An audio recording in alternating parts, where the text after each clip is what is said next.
I remember that day like it was yesterday, even though I was only 5 years old. My name is Jenna, and that was the day my life changed forever. Dad had gone on another business trip, leaving Mom and me alone in our suburban house. I was playing with my dolls in the living room when I heard the doorbell ring. Mom rushed to answer it, her face lighting up as she saw who was there. "Jenna, honey, go to your room and play," she said, her voice trembling with excitement. I did as I was told, but curiosity got the better of me. I peeked around the corner and saw a tall man I didn't recognize. Mom was throwing clothes into a suitcase, moving faster than I'd ever seen her move before. Mom zipped up her suitcase and headed for the door. I stepped out of my hiding place, confused and scared. "Mommy, where are you going?" "I have to go away for a while, sweetie," she said, not quite meeting my eyes. "Be a good girl for Daddy, okay?" And just like that, she was gone. No hug, no kiss goodbye.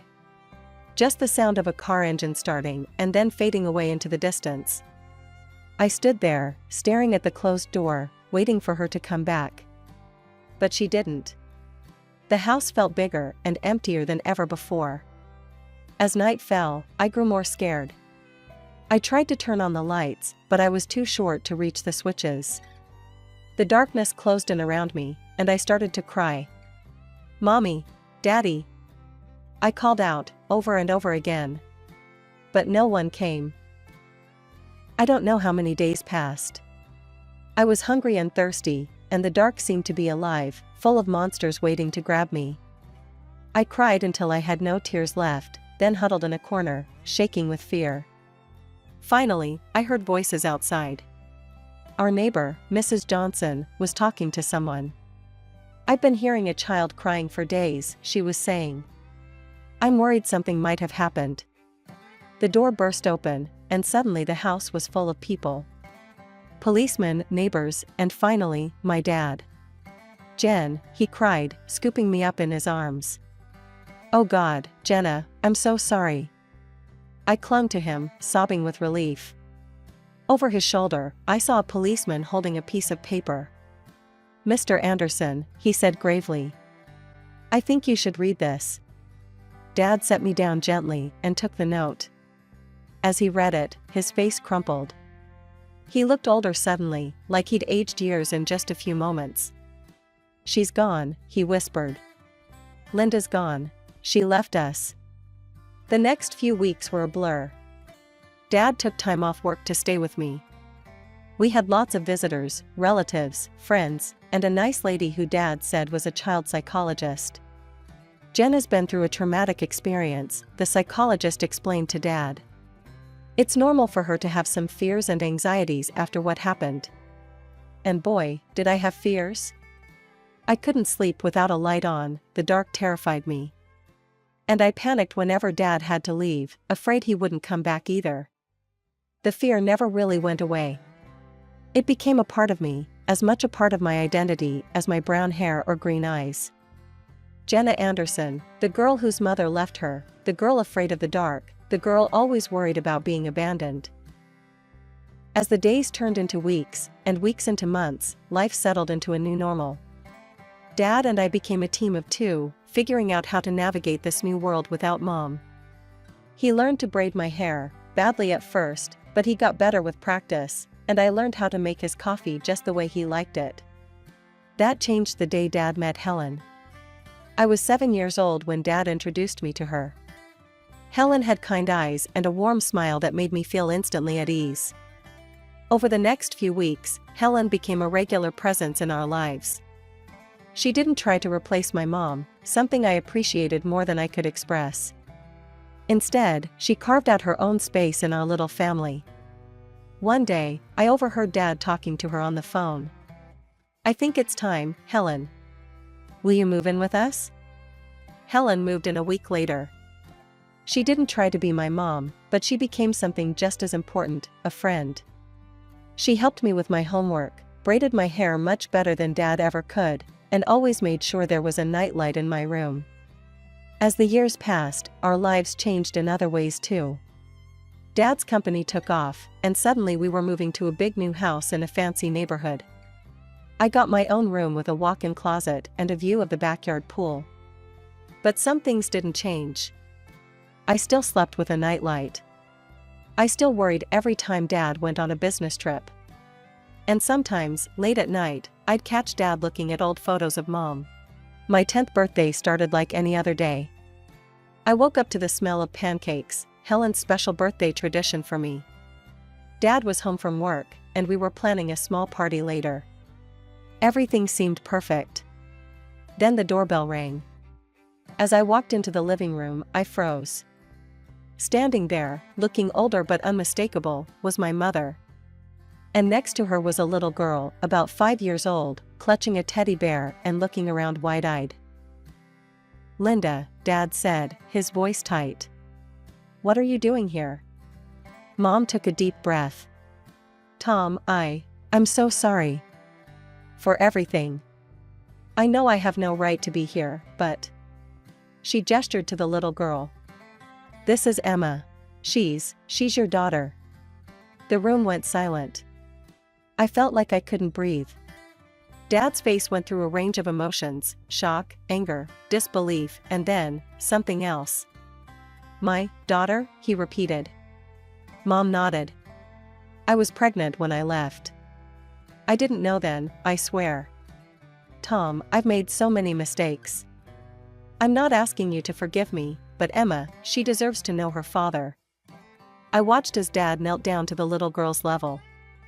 "Hi Emma," he said softly. I'm your dad." Emma looked up at him shyly. "Hi," she whispered. As Dad talked to Emma, I noticed Helen standing in the doorway, her face pale. She turned and walked away quickly. I wanted to follow her, but I felt rooted to the spot. The next few hours were a blur. There were lots of adult conversations I wasn't supposed to hear, raised voices, tears. I hid in my room, hugging my knees to my chest and trying to make sense of it all. Later that evening, Dad came to talk to me. "Jenna," he said, sitting on the edge of my bed. "I know this is a lot to take in. Your mom, she's made some big mistakes. But Emma, she's innocent in all this. She's your sister. I've decided to give your mom another chance. For Emma's sake." The next day, I watched from my window as Helen packed her car. She looked up and saw me watching. With tears in her eyes, she waved goodbye. I waved back, feeling like a part of me was leaving with her. Mom and Emma moved in that same day. Emma took the guest room, and Mom took her old place in Dad's room. It felt wrong, like she was erasing the last 5 years as if they never happened. The years that followed were complicated. Mom was back, but it wasn't the happy family reunion I might have dreamed of when I was younger. She doted on Emma, showering her with attention and affection. But with me, there was always a distance, an awkwardness that never quite went away. As for Emma, well, she was just a kid. She didn't ask to be born into this mess, and I tried not to resent her. But it was hard, especially when I saw how easily she fit into Mom and Dad's life, in a way I never seemed to. By the time I turned 18, I was more than ready to leave for college. I had chosen to study zoology. Animals had always been easier for me to understand than people. They didn't judge, didn't have complicated emotions or messy family histories. They just were. The day I left for college was bittersweet. Dad hugged me tight, his eyes misty. "I'm so proud of you, Jenna," he said. "You're going to do great things." Mom gave me an awkward pat on the shoulder. "Good luck," she said, her smile not quite reaching her eyes. Emma, now 13, rolled her eyes. "Finally get my own room," she muttered. I pretended not to hear her, focusing instead on Dad's warm embrace. College was freeing. For the first time, I was away from the tension at home, the constant reminder of my complicated family situation.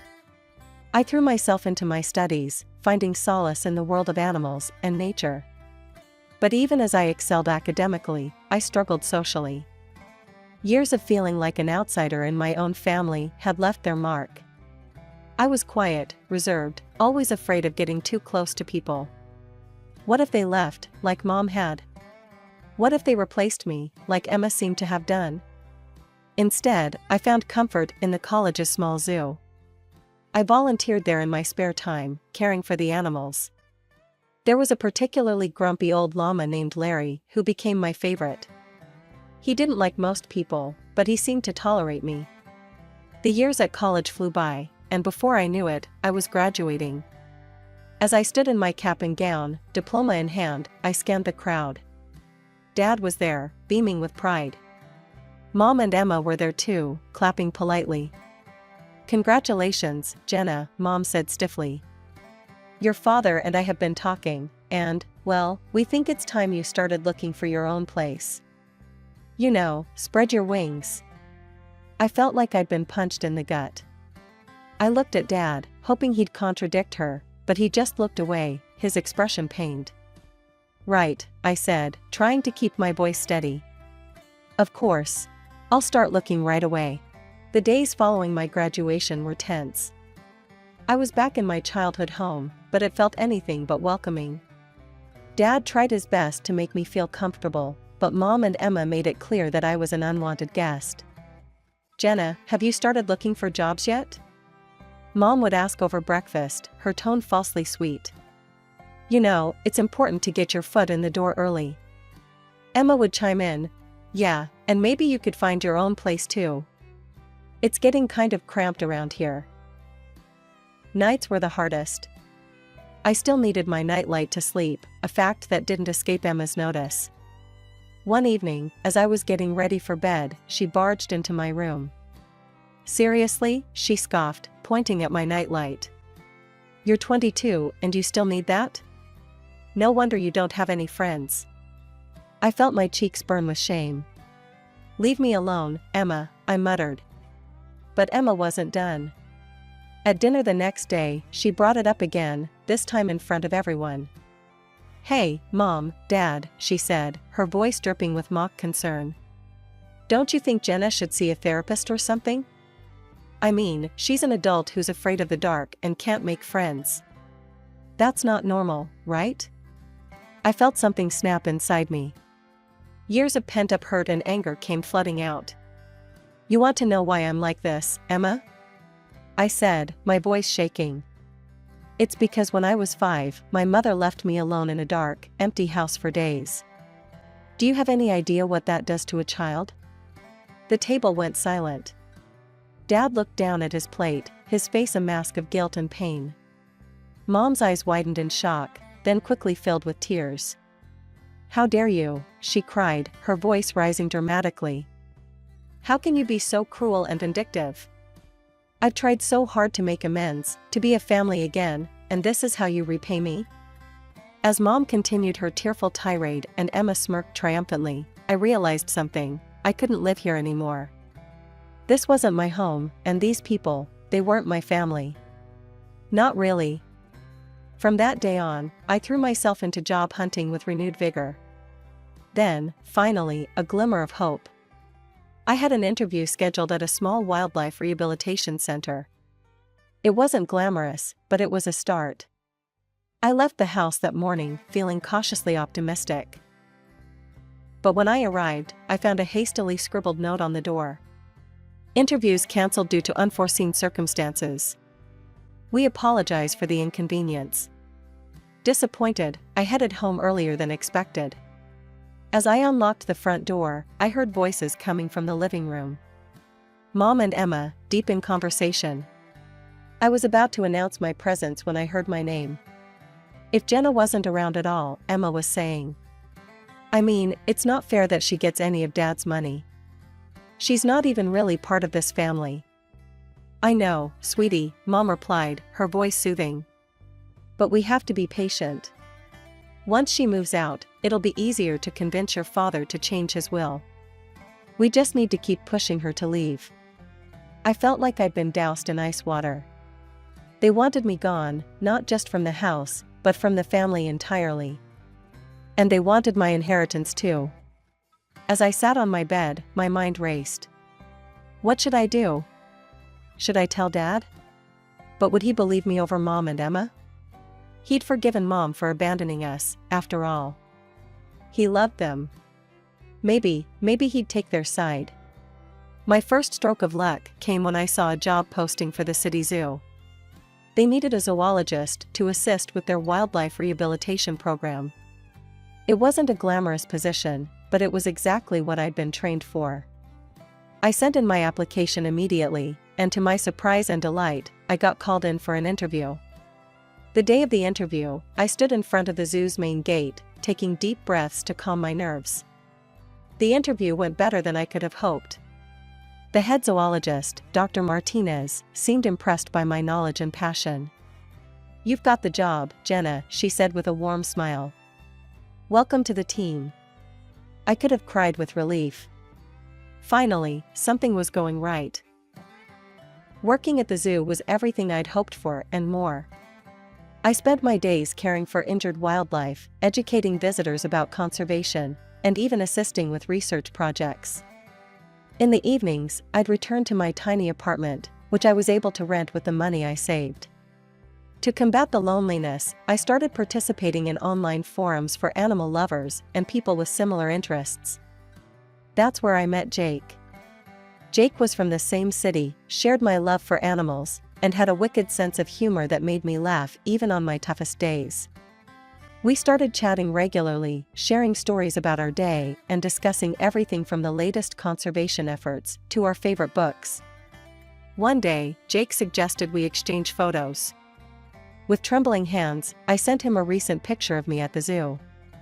He responded with a photo of himself. He had kind eyes and a warm smile that made my heart skip a beat. But as much as I enjoyed our chats, the idea of meeting in person or even admitting my growing feelings terrified me. What if he rejected me once he got to know the real me? What if he left, just like Mom had? It was around this time that I started corresponding with Lily, a girl I met on a support forum for people with childhood trauma. She understood my fears in a way no one else had before. "You know what helps me?" Lily wrote one day. "I write emails to the people I can't talk to in real life. I pour out everything I'm feeling, all the things I wish I could say. But I don't send them, I just save them as drafts. It's really cathartic." Taking Lily's advice, I started writing emails to Dad. In them, I told him everything, about overhearing Mom and Emma's conversation, about how hurt I felt that he didn't seem to notice me anymore, about how I felt like an outsider in my own family. I started writing to Jake too. In these emails, I allowed myself to be vulnerable in a way I couldn't be in our chats. "Jake," I wrote, "I think I'm falling for you. But I'm scared. I'm scared of letting anyone get close to me. I'm scared of being hurt again." These emails too remained unsent, my feelings hidden away in the safety of my drafts folder. Dad called occasionally, his voice a mixture of concern and confusion. "Jenna, honey," he'd say, "why don't you come over for dinner this weekend? We miss you." Each time, I'd make up an excuse. "Sorry, Dad, I've got a big project at work," or "I'm not feeling well this week, maybe next time." It was just another Saturday afternoon. I was at the mall, picking up some essentials, when I heard a familiar voice call my name. "Jenna, is that you?" I turned around and there she was, Helen, my former stepmother. She looked older, but her kind eyes were just the same. Before I knew it, we were hugging, years of separation melting away in an instant. That's when I noticed the young boy standing beside her, looking up at us curiously. "This is my nephew, Mike," Helen explained, ruffling the boy's hair affectionately. "I'm raising him now. My sister, she passed away last year." Over coffee, Helen filled me in on her life. After she and Dad split up, she'd been on her own until her sister's death left Mike in her care. We started meeting regularly after that, sometimes just the two of us, sometimes with Mike. One day Helen called and urgently asked to look after Mike. That evening, Mike arrived at my apartment, backpack in tow. As I prepared dinner in my tiny kitchen, I could hear him tapping away on my laptop in the living room. I'd told him he could play games if he finished his homework. When I came out of the kitchen with 2 plates of spaghetti, I found Mike looking guilty, his face pale. Jenna, he said, his voice trembling. I did something bad. I was curious, and I saw these emails in your drafts folder. And I sent them. All of them. I'm so sorry. The world seemed to tilt on its axis. Those emails, my private thoughts, my deepest feelings, sent out into the world. To Dad. To Jake. I felt like I couldn't breathe. That night, after Mike left, I lay in bed, my mind racing. What would Dad think? And Jake, oh God, Jake. My phone pinged with a message notification. It was from Jake, but I couldn't bring myself to read it. What if he was disgusted by my feelings? What if he never wanted to speak to me again? I barely slept that night, tossing and turning, imagining all the worst-case scenarios. A few days later, my phone rang. It was Dad. Jenna, he said, his voice serious. We need to talk. Can you meet me at the cafe near your old high school? My heart pounded as I sat across from Dad in the small cafe. He looked tired, his face etched with lines I hadn't noticed before. I got your emails, he said quietly. Jenna, I had no idea you were feeling this way. About your mother, about Emma, about everything. I couldn't meet his eyes, shame and fear warring inside me. Jenna, look at me, Dad said, his voice gentle, but firm. I looked up, surprised to see tears in his eyes. I love you. More than anything in this world. I'm so sorry I made you feel like you weren't important to me. That was never, ever my intention. We talked for hours, really talked, in a way we hadn't in years. About Mom's return, about Emma, about how I'd felt pushed aside and forgotten. Dad listened, really listened, occasionally wiping away a tear. Finally, he stood up. I need some time to process all this, he said. But Jenna, we're going to figure this out. You and me, I promise. As I watched him walk away, I felt a mixture of relief and apprehension. What would happen now? But I didn't have much time to dwell on it because my phone rang again. It was Jake. Jenna, he said, his voice warm. I got your email. And I feel the same way. I'd been too scared to say it, but I really like you. Would you like to meet for coffee? My heart soared. Yes, I said, surprising myself with how steady my voice was. I'd love to. The next day, I met Jake at a small coffee shop. He was even more handsome in person, with a kind smile that put me at ease immediately. We talked for hours about our fears, our dreams, our pasts. For the first time in years, I felt truly seen and understood. As autumn leaves began to fall, my phone rang one crisp morning. It was Dad. Jenna, he said, his voice warm but with an undercurrent of something I couldn't quite place. I'd like you to come to Thanksgiving dinner. It's important to me that you're there. Something in his tone made me agree. Thanksgiving Day arrived, and I stood on the doorstep of my childhood home, my heart pounding. Jake had offered to come with me for support, but I felt this was something I needed to face on my own. Mom opened the door, her smile not quite reaching her eyes. Jenna, how nice of you to join us. Emma, lounging on the couch, barely looked up from her phone. Oh, you came. Dad emerged from the kitchen, enveloping me in a warm hug. I'm glad you're here, sweetheart, he whispered. As we sat down to dinner, the tension was palpable. Mom and Emma exchanged glances, their smiles strained and artificial. Dad, however, seemed oddly calm. Just as Mom began to serve the turkey, Dad cleared his throat. Before we begin, there's something we need to discuss. He reached down beside his chair and pulled out a thick manila folder. Dad began pulling out documents, laying them on the table. Linda, Emma, I've known for a while that something wasn't right. So I did some investigating. He held up a bank statement. First, I discovered regular withdrawals from our accounts that I didn't make. Quite substantial amounts, in fact. Mom's face paled. Emma suddenly found her plate very interesting. Then, Dad continued, pulling out another document. I hired a private investigator. Linda, he provided photographic evidence of your encounters with a certain gentleman at the Rosewood Hotel. Mom gasped, her hand flying to her mouth. Tom, I can explain. But Dad wasn't finished. He pulled out one final document, his hand shaking slightly. And finally, I had a DNA test done. Emma isn't my biological daughter. The room fell silent. Emma's phone clattered to the floor. Mom looked like she might faint. I've already spoken to my lawyer, Dad said, his voice steady despite the emotion in his eyes. Linda, I'm filing for divorce. And I'm afraid I'll have to ask both you and Emma to leave this house. Mom found her voice, anger replacing shock. You can't do this. I'll take you for everything you've got. Dad's expression hardened. Actually, Linda, you won't. If you try to claim any property, I'll countersue for fraud and demand repayment of all the money you've taken, plus what I've spent raising Emma.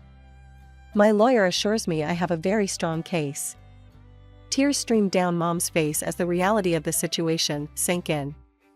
Emma sat in stunned silence, her world crumbling around her. In the days that followed, Mom and Emma moved out. Dad and I began to rebuild our relationship, stronger than ever before. We had weekly dinners, long talks, and even started planning a father-daughter road trip. One day, over coffee, Dad hesitantly brought up Helen. I'd been thinking a lot about the past, he said. About the mistakes I made.